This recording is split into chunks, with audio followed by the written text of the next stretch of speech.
বসো। কেমন আছো তোমরা? তোমাদের পড়াশোনা কেমন চলে? পড়াশোনা করতেছো তো? গুড। প্রতিদিন তো আমরা ক্লাসের পরে পড়ি। আজকে নতুন একটা বিষয় নিয়ে আমরা পড়াশোনা করব। নতুন একটা বিষয় সম্পর্কে জানবো আজকে আমরা। আজকে আমরা জানবো পরিযায়ী পাখি সম্পর্কে। পরিযায়ী পাখি কি স্যার? হ্যাঁ, পরিযায়ী পাখি হচ্ছে যে সকল অতিথি পাখি, হ্যাঁ, যে সকল অতিথি পাখি বছরের একটা নির্দিষ্ট সময়ে আমাদের এই উষ্ণমণ্ডলীয় অঞ্চলে আসে এবং একটা নির্দিষ্ট সময় অতিবাহিত করে আবার তাদের পূর্বের স্থানে চলে যায়, তাদেরকে পরিযায়ী পাখি বলা হয়। হ্যাঁ, গুড। পরিযায়ী পাখি সাধারণত শীতপ্রধান দেশে থাকে। তো এরা শীতপ্রধান দেশে ওই সকল অঞ্চলের তাপমাত্রা এত কমে যায় যে ওই সকল অঞ্চলে তাদের বেঁচে থাকাটা অত্যন্ত কষ্টকর হয়ে পড়ে। তাপমাত্রার সাথে এরা নিজেদের খাপ খাইয়ে নিতে পারে না, যার কারণে এরা মায়ের পাড়ি দিয়ে আমাদের অঞ্চলে চলে আসে। তাহলে তো স্যার ওদের অনেক কষ্ট। হ্যাঁ রূপকথা, তুমি ঠিকই ধরেছো। পরিযায়ী পাখিগুলোর অনেক কষ্ট হয়, কারণ ওই শীতপ্রধান দেশে এরা নিজেদের সাথে নিজেদের ওই অঞ্চলের সাথে খাপ খেয়ে নিতে পারে না। হাজার মাইল পথ পানি দিয়ে এই অঞ্চলে আসে। হ্যাঁ, তখন একটা সময় আমাদের এই আবহাওয়ার সাথে খাপ খাইয়ে নিতে পারে। কিন্তু অত্যন্ত দুঃখের ব্যাপার হচ্ছে এই যে আমাদের অঞ্চলের অনেক দুষ্কৃতিকারী কিছু মানুষ আছে যারা এই পাখিগুলোকে নির্বিচারে শিকার করে, যেটা মোটেই কাম্য নয়। কিন্তু মোটেও তো এই পরিযায়ী পাখিদেরকে শিকার করা উচিত না আমাদের। হ্যাঁ, তুমি ঠিকই বলেছো। এরা হচ্ছে আমাদের দেশের অতিথি, এদের শিকার করা কোনোভাবেই ঠিক না। আর তাছাড়া এই সকল পরিযায়ী পাখি যখন আমাদের এই অঞ্চলগুলোতে আসে, এরা নানান রোগ জীবাণু নিয়ে আসে, যে সকল আমাদের গবাদি পশু এবং মানুষের জন্য যেগুলো অনেক হুমকি স্বরূপ। তাহলে মানুষ কেমন শুধু শুধু পরিযায়ী পাখি শিকার করে স্যার? এর অনেক রকম কারণ থাকতে পারে। অনেকে ইচ্ছাকৃতভাবে এবং অনিচ্ছাকৃতভাবে পাখিগুলো শিকার করে থাকে, যেগুলো শিকার করা উচিত না। এই পাখিগুলো আমাদের পরিবেশের ভারসাম্য রক্ষায় অত্যন্ত গুরুত্বপূর্ণ ভূমিকা পালন করে। তাহলে তো আমাদের সবাইকে বোঝানো উচিত যাতে পরিযায়ী পাখি শিকার না করে। হ্যাঁ রূপকথা, তুমি ঠিকই বলেছো। এতে আমাদের মানুষের সবাইকে এই ব্যাপারে জানানো উচিত, বোঝানো উচিত। এ নিয়ে আমাদের দেশের অনেক সরকারি সংস্থা এবং বেসরকারি সংস্থা কাজ করে যাচ্ছে।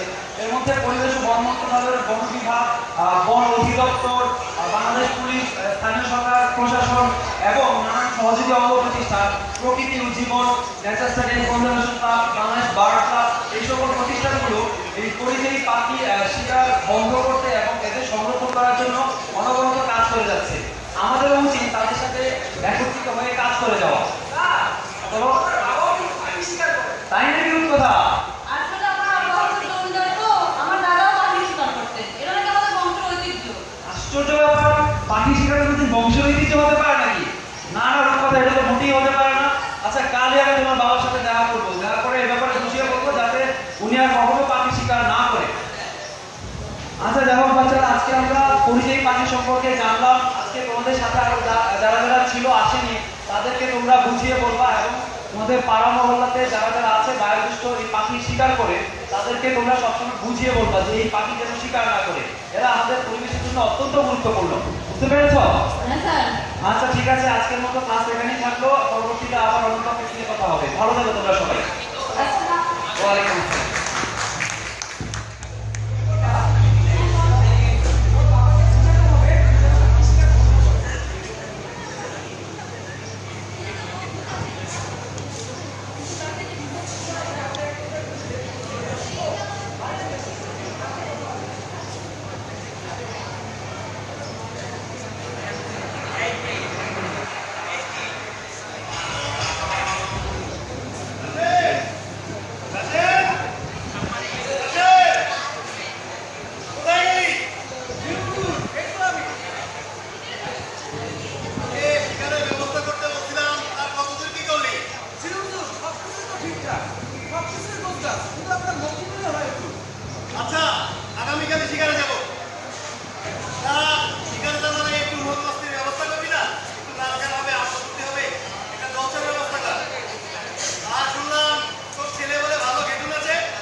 সুরক্ষিত রাখা। আমি এটা করবোই, যে করে হোক এটা আমাকে করতে।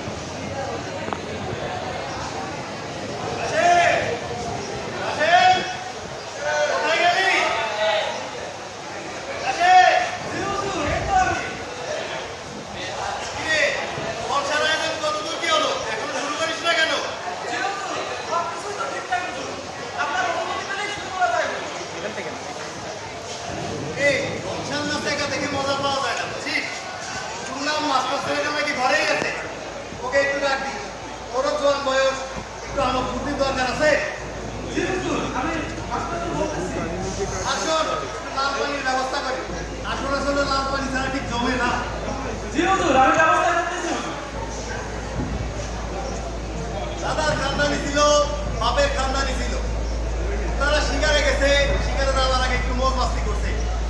আমিও খানদানির ঐতিহ্য ধরে রাখছি, একটু যাই শিকার টিকার করি, এগুলো আসলে ছাড়া চলে না। ওয়ালাইকুম আসসালাম। আপনারা আছেন কেমন? তোমার স্কুল কেমন চলে মাস্টার? চলছে ভালো। বসো মাস্টার, বসো। ধন্যবাদ ধন্যবাদ।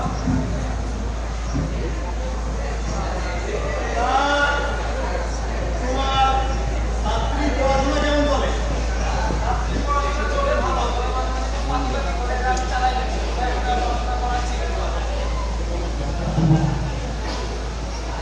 মাস্টার, আগামীকাল পাখি শিকারে যাচ্ছি। ভাবলাম তুমি একা মানুষ, আজকে একটু মন মাস্তির ব্যবস্থা করছি, তুমি একটু সাথে থাকো। তোমার বয়স, তোমার একটু দরকার আছে। ধন্যবাদ জনাব আমাকে স্মরণ করার জন্য। কিন্তু এটা কি বলেন, আপনি পাখি শিকারে যাবেন? আপনি কি জানেন পাখি শিকার আইনত দণ্ডনীয় অপরাধ এবং বেআইনি? আরে আইন কেনা মানে আইন মানার লোক পাবা এই জায়গায় একটাও? আইন শিখায় না আমার মিয়া, এই জায়গায় আমার কথাই যাই। ধরো মাস্টার। না জনাব আমি খাই না, আপনি খান। আরে ধরো, জোয়ান বসে একটু একটু খেলে কিছু হয় না। না জনাব।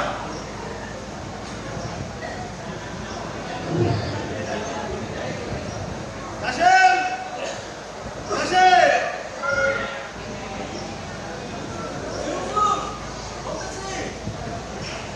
কই রে?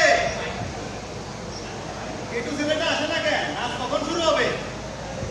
মাস্টার বসে আছে, আসন তো জমতেছে না, আচ্ছা না।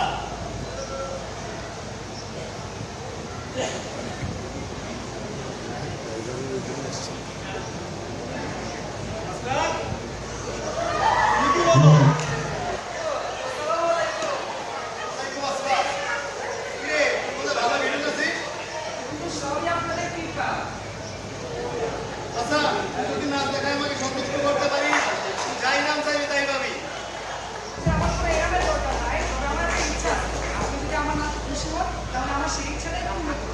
আচ্ছা ঠিক আছে, তুই যদি নেচে আমাকে খুশি করতে পারিস তোর সব ইচ্ছা আমি পূরণ করবো। নাচ শুরু কর।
জমিদার সাহেব, হ্যাঁ মাস্টার বলো। আপনি অনুমতি দিলে একটা কথা বলতাম। মাস্টার বলো, তুমি বলো। আপনি তো মহান, আপনি দিলদরিয়া মানুষ। আপনার প্রতি একটা কোশ্চেন ছিল। বলো। আপনার বাসায় যদি কেউ কোনো অতিথি আসে, আপনি তার সাথে কেমন আচরণ করেন জনাব? আমার বাসায় কোনো মেহমান এসে তার আতিথেয়তার কোনো কার্পণ্য করছি আমি, এরকম কথা কোনোবারে শুনছো? না জনাব, আমি কোনোকালে শুনি নাই। তাহলে তুমি আমাকে এই প্রশ্ন করো কেন? আমি জানি আপনারা খানদানি বংশের লোক, আপনাদের ঐতিহ্য সব মহান, কিন্তু জনাব একটু আগে আপনাকে নেচে খুশি করে গেল যে ঘেটুপুত্র কমলা, সেই কমলা যে আপনাকে একটা প্রস্তাব করলো পরিযায়ী পাখি শিকার বন্ধ করার জন্য। তো এরা তো হচ্ছে আমাদের অতিথি, তো আপনি এই অতিথিদেরকে কিভাবে শিকার করতে একমত হন? আরে তুমি মানুষের সাথে পাখির তুলনা করো কেন? মানুষ আর পাখি কি এক হয় নাকি যে পাখির আমি খাতিরদারি করবো? জনাব আপনি তো অভিজ্ঞ মানুষ, আপনি একটু শুনুন আমার কথা। এই পরিযায়ী পাখি আমাদের পরিবেশের ভারসাম্য রক্ষায় অত্যন্ত গুরুত্বপূর্ণ ভূমিকা পালন করে। তাই নাকি? অবশ্যই, শুধু তাই না, আপনি শুনেন, এই পরিযায়ী পাখি যখন আমাদের দেশে আসে, এরা আমাদের ফসলের নানান কীট পতঙ্গ খেয়ে থাকে, যেগুলো আমাদের ফসলের জন্য খুবই ক্ষতিকর, ফসলকে ধ্বংসের হাত থেকে রক্ষা করে। তারপর এদের তাহলে প্রজার জন্য খুবই ভালো। তারপর শুধু তাই না, এই পরিযায়ী পাখির মধ্যে কিছু হাড় জাতীয় পাখি আছে যেগুলো হচ্ছে ফসলের আগাছা খেয়ে থাকে, তো এদেরকে আর আলাদা করে দমন করতে হয় না, যেটা আমাদের ফসলের জন্য খুবই উপকারী।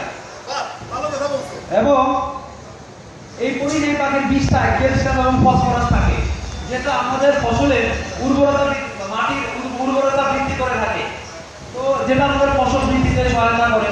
শুধু তাই না, এই পরিযায়ী পাখির সিজন বা মৌসুম যখন আসে, তখন মানুষজন অত্যন্ত মনোমুগ্ধ হয়ে এই পাখি দেখে, এটা পরিবেশের সৌন্দর্য বৃদ্ধি করে জানা।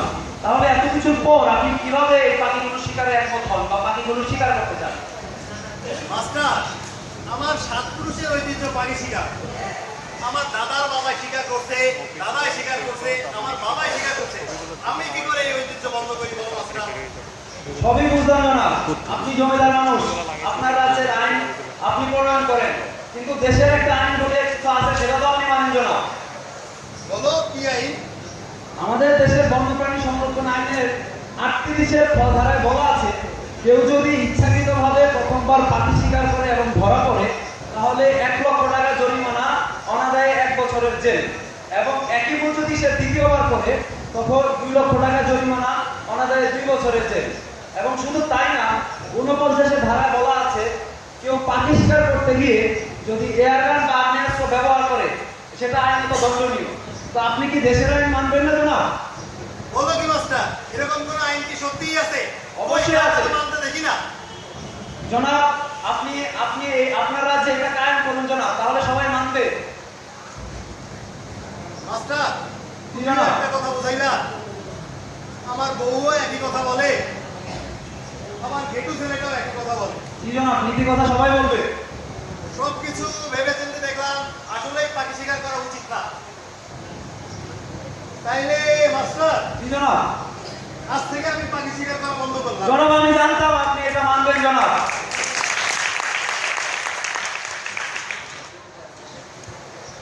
এই কে কোথায় আছিস? সব এদিকে আয়। জনাব আমি চাই আপনার এই রাজ্য, আপনার এই মহান রাজ্য, আপনি মহান, আপনি আপনার এই রাজ্যে এই পাখি, পরিযায়ী পাখি তথা সমস্ত পাখির অভয়ারণ্য হিসেবে ঘোষণা করেন জনাব, যাতে কোনো প্রকার পাখি এই অঞ্চলে এসে, আপনার রাজ্যে এসে শিকার হতে না হয় জনাব। আচ্ছা মাস্টার, আমি তোমাদের সবার সামনে কথা দিচ্ছি, আজ থেকে আমার এলাকায়, আমার জমিদারিতে আর একটা পাখিও শিকার হবে না। ধন্যবাদ জনাব। স্থানীয় যে আইন আছে তার পাশাপাশি কেউ যদি পাখি শিকার করে আমি তাকে সাজা দেবো মাস্টার। ধন্যবাদ আজ জনাব। থেকে আমার এই জমিদারিতে পাখির অভয়ারণ্য, কেউ একটা পাখি শিকার করবে না। জনাব আরেকটা কথা ছিল, কি কথা বলো মাস্টার? এই পরিযায়ী পাখি এক দেশ থেকে আরেক দেশে আসে, তো এটা নিয়ে একটা আন্তর্জাতিক দিবস ঘোষণা করা হয়েছে। বলো কি, সেটা কয় তারিখ? বিশ্ব পরিযায়ী পাখি দিবস, সেটা হচ্ছে 10ই মে। তাই নাকি? জি জনাব, এই 10ই মে বিশ্ব পরিযায়ী পাখি দিবস 2017 উপলক্ষে একটা জাতীয় স্লোগান ঘোষণা করা হয়েছে জনাব। কি সেই স্লোগান বলো দেখি শুনি। পরিযায়ী পাখি হচ্ছে আমাদের ভবিষ্যৎ। পরিযায়ী পাখি এবং মানুষের জন্য বাসযোগ্য পৃথিবী গড়ে তুলতে হবে। তাই নাকি? আচ্ছা, আপনারা কি শুনছেন কেউ আমাদের এবছরের পরিযায়ী পাখির স্লোগান কি দিবসের? শুনছেন কেউ? পরিযায়ী পাখির ভবিষ্যতে আমাদের ভবিষ্যৎ। মানুষ ও পাখির জন্য বাসযোগ্য পৃথিবী চাই। সবার কাছ থেকে একবার এই কথাটা শুনতে চাই। পরিযায়ী পাখির ভবিষ্যৎই মানুষ ও পাখির জন্য।